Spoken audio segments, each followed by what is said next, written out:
ہاں میرا یہ سوال ہے کہ آپ کو یہ فیملی پلاننگ کے بارے میں مجھے پوچھنا تھا. جی ہاں. جی آپ سن رہے ہیں؟ جی ہاں. ہاں اب مجھے فیملی پلاننگ کے بارے میں پوچھنا تھا کہ مطلب ہم بچے کو کچھ ٹائم کے لیے روک سکتے ہیں یعنی کہ اس کی گنجائش ہے؟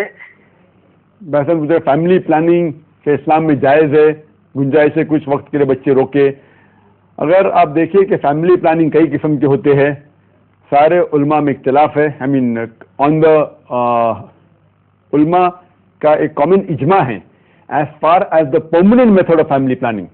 مثال کے طور کے اوپر کہ ویزیکٹومی، ٹیوبیکٹومی، نس بندی، یہ سارے علماء کا ایک کامن کنسنسس ہے، وہ مانتے ہیں کہ پرماننٹ میتھڈ حرام ہے. سملرلی ابارشن بھی حرام ہے، اس میں کوئی بھی اختلاف نہیں ہے. جو اختلاف ہے وہ ٹیمپری میتھڈ کے اندر ہے، ٹیمپری میتھڈ کے اندر. اور سب سے کامن میتھڈ جو ٹیمپری استعمال ہوتا ہے فیملی پلاننگ میں وہ ہے اوسی پلز، جو اورل کانٹرسیپٹیو ہے، جو قرآن مجید کی آیت ہے سورہ روم میں سورہ نمبر 30 آیت نمبر 30 میں، کیا do not change the physiology of the human being. تو اس بنیاد کے اوپر اوسی پلز اورل کانٹرسیپٹیو فزیولوجی چینج کرتے تو یہ بھی حرام ہو گئے. تو دوسرا کامن میتھڈ ہے وہ ہے کاپر ٹی، جو ایکچولی کانٹرسیپشن نہیں، وہ کانٹرا امپلانٹیشن ہے. کیونکہ the ovum and the sperm they already mix together to form the zygote. تو بچہ آلریڈی پیدا ہو چکا ہوتا ہے لیکن اپنی ماں کے پیٹ کے اندر یوٹرائن وال کو کلنگ ہونے سے روکا جاتا ہے کاپر ٹی کے ذریعے. تو اسے کہتے ہیں کانٹرا امپلانٹیشن. تو اگر آپ دور سوچیں گے تو یہ بھی ایک ارلی ابارشن ہوتا ہے.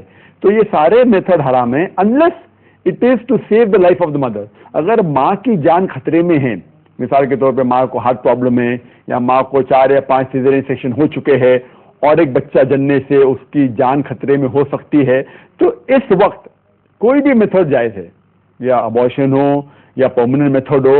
اگر ماں کی جان بچانے کے لیے میتھڈ استعمال ہو رہے تو جائز ہے، لیکن صرف کم بچے پیدا کرنے کے لیے یہ بالکل جائز نہیں. جو اختلاف ہے وہ ٹیمپری میتھڈ کے اندر، ادر ٹیمپری میتھڈ. تو اس کے اندر اللہ سبحانہ تعالیٰ فرماتے ہیں سورہ اسراء میں سورہ نمبر 17 آیت نمبر 31 اور سورہ انعام سورہ نمبر 6 آیت نمبر 152، اللہ سبحانہ تعالیٰ فرماتے ہیں کہ kill not your children for want of sustenance. آپ اپنے بچوں کی ہتیا مت کیجیے کیونکہ آپ سمجھتے ہیں کہ ہم ان کی اچھی پرورش کر سکے، کیونکہ اللہ سبحانہ و تعالیٰ پرورش کرنے والا ہے، آپ کی بھی پرورش کریں گا اور آپ کے بچے کی بھی. تو اس سے ظاہر ہوتا ہے کہ بچے کو مارنا گناہ ہے. لیکن ٹیمپری میتھڈ میں اختلاف ہے اور اس کے اندر جو بچ جاتے ہیں کچھ میتھڈ جیسے ہوتے کانڈم ایٹسیٹرا. ایک میتھڈ کا ذکر آتا ہے حدیث میں جو کوئٹس انٹرپٹس، جس کے اندر جو شخص ایک شخص مسلسل پوچھتے کہ میں افضل کرتا ہوں، جسے کہتے ہیں انگلش میں کوئٹس انٹرپٹس، بریکنگ دی ایکٹ. تو اس کے اندر اللہ کے رسول بالکل خاموش تھے. تو جو لوگ کہتے ہیں کہ ٹیمپری میتھڈ جائز ہے وہ کہتے ہیں محمد صلی اللہ علیہ وسلم خاموش تھے اس سے جائز ہے. جو باقی علماء جو کہتے جائز نہیں ہے وہ کہتے نہیں خاموش تھے اس سے جائز نہیں ہے. تو اس میں اختلاف ہے ٹیمپری میتھڈ میں. لیکن میرا کہنا یہ ہے کہ آپ کو فیملی پلاننگ کیوں کرنا ہے، اور اس کے صرف 2 ہی وجہ مل سکتے. ایک ہے کہ کچھ لوگ چاہتے ہیں کہ ہم فیملی پلاننگ کریں، جو لوگ غریب ہے کہ اور ایک بچہ پیدا ہوگا تو ہم مر جائیں گے، ہمارا بچہ بھی مریں گے ہم بھی مریں گے، ہمارے پاس پیسہ نہیں، کیونکہ بیکاز آف پاورٹی، غربت کی وجہ سے.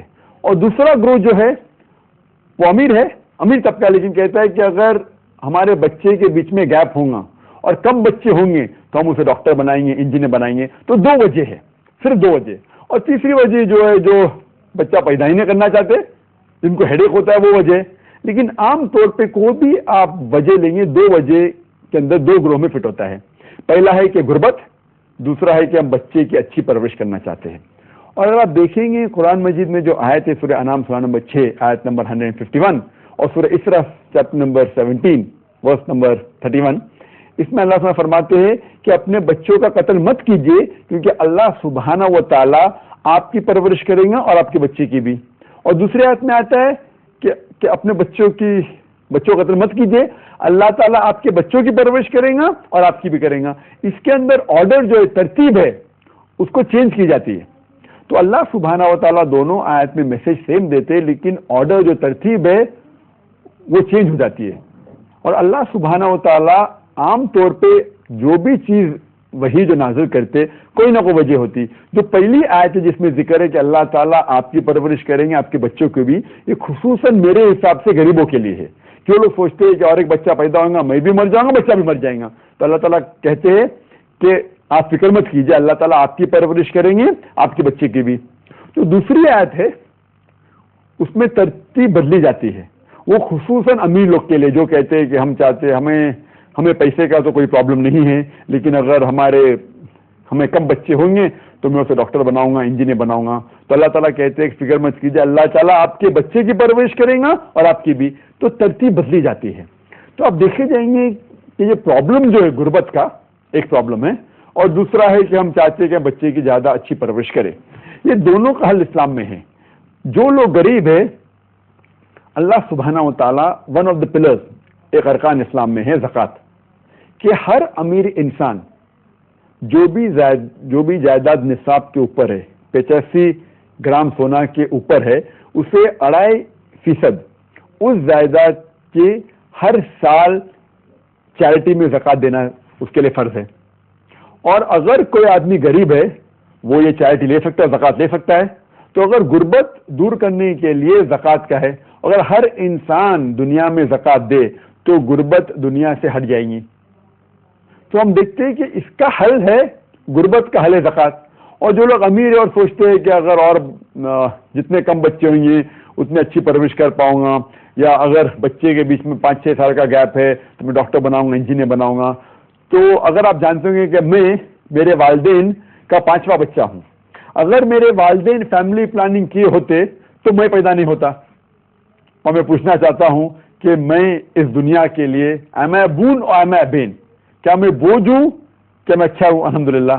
اور جو آج کے معاشرے میں لوگ کہتے ہیں کہ سب سے اچھا پروفیشن وہ ہے ڈاکٹر کا, اور الحمدللہ I am a medical doctor by profession.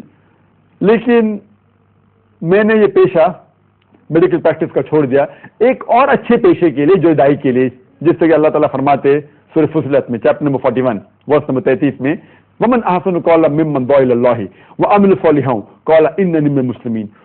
وہ شخص سب سے بہتر ہے وہ شخص جو لوگوں کو اللہ کی طرف بلاتا ہے اور اللہ کی بات مانتا ہے اور اچھے اعمال کرتا ہے. تو میں نے میرا ڈاکٹری پروفیشن جو ہے, جو لوگ کہتے ہیں سب سے بہترین پروفیشن ہے, وہ ایک دائی کے لیے چھوڑ دیا, قربان کیا الحمدللہ. اور آپ دیکھیں گے کہ لوگ کو غلط فہمی ہے کہ اگر کم بچے ہوں گے تو پرورش اچھی ہوں گی.